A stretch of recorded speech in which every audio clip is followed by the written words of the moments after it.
Hello friends, now let us take up the concept number 22, 4.22 types of statements. This is the last concept in the fourth chapter. In our programs, we write different types of statements. Depending on the nature of the statements, we can classify them into different groups. All these statements, Python statements, can be classified into 13 types, and out of that 10 types with this background knowledge you can understand. Other 3 types you cannot understand right now because those are related to advanced concepts. So, I explain, I give a briefing about first 10 types and give the list of remaining 3 also. The first one is expression statement.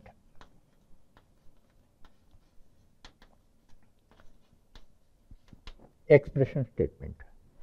Actually, most statements what we write are expression statements. Just for example, average marks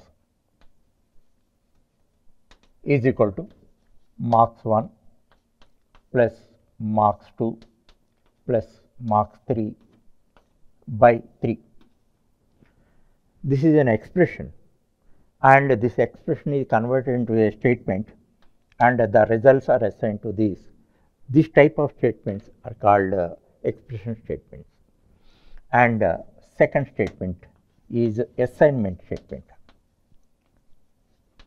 Assignment statement. These statements also very frequently we write. Normally, for the declaration of variables, we write, for example, name Mohan, age 20. In this case, we are assigning this value to this thing. Already I told you everything is an object.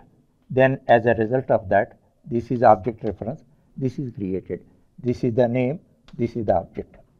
Okay. Thereafter, input statement. Input statement means every program is a composition of mainly 3 sections: input, process and output. Through input statement, we provide input to the function, to the program. For that purpose, we use input function. Input function is a built-in function, and in the third chapter, many programs, in the fourth chapter also, some programs we have written using input function. Though the statements are called input statements. Next, after processing, a result should be displayed. For that purpose, we use the print statement. Actually, without print, we cannot display results on the monitor screen. That is why using print is a built-in function. Using print function, we display information or result on the monitor screen. That is why it is called print statement. Thereafter,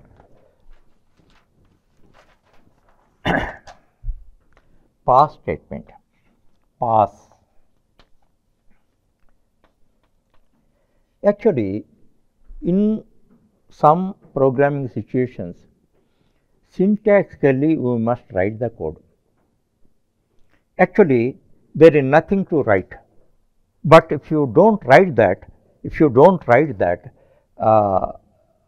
Python syntax does not accept it, and it leads to an error. That is why we cannot write the program.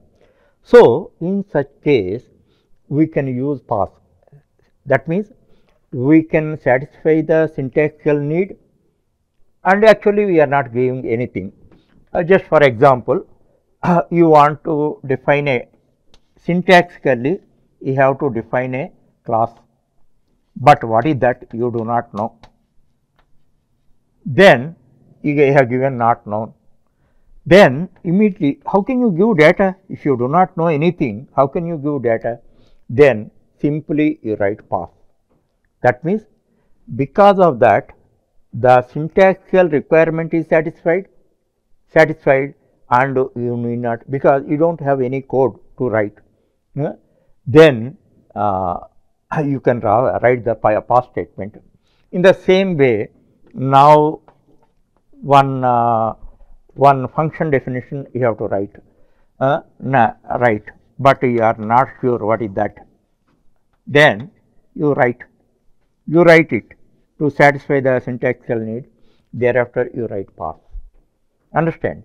Such type of situations you have to use pass. Pass, that is the pass statement. Thereafter, del statement. Del represents delete. In some cases, we have to delete certain elements. When you delete such element, what happens also you should understand. Actually, this is an object. Let us say name. This is Mohan. This is the actual object. By using del, you delete that. As a result of that, this is deleted. This is not deleted. For deleting purpose, for this purpose, garbage collection one mechanism is there. Python provides it, and it results that. So, by using delete statement, you can delete the names, and that you can understand. In forthcoming chapters, we are going to apply them. Next, seventh one, a return statement. Actually, according to the principle, every function must return a value. Suppose you have written calculate product. So, you have given values 5 and 10. Then you should return 50. 5 into 10, 50. The 50 is returned to the caller. Caller will receive it. In some cases, function does not have anything to return. Suppose you have written a function name println. This println function just for printing a line or lines. What it returns?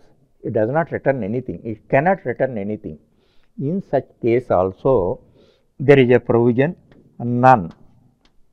None means no value. That is returned. Actually, we need not do it explicitly. If you don't do anything, Python will take care of. Python will return none. So, as a matter of principle, you can understand that every function must return a value. If it does not have any value to return, none will be returned. You need not do it explicitly. In such cases, Python automatically will do that. That point you have to understand. Thereafter, break statement. Break. Actually, this statement is used mainly in loop statements only, while loop and for loop. Certain situations, what happens? We create a loop for certain number of iterations, specific number of iterations. In certain cases, we do not know how many iterations are required. In such cases, once you achieve the task, loop need not run. Suppose you have created a loop, a for loop or while loop for 100 iterations. So, after completion of 90 iterations, whatever results you are expecting, that you derive, you got it. Then what is the need of iterations? Need not iterate. So, in such case, the loop should be terminated abruptly. Abruptly means after task is achieved. Then in such case, break statement we can write. And you must remember one thing, break statement you cannot write independently. Break statement with reference with as an associate to the if statement you have to write. actually how you write if statement. Subject to if statement, you can write break. That means if task is achieved, break the loop. That is the meaning.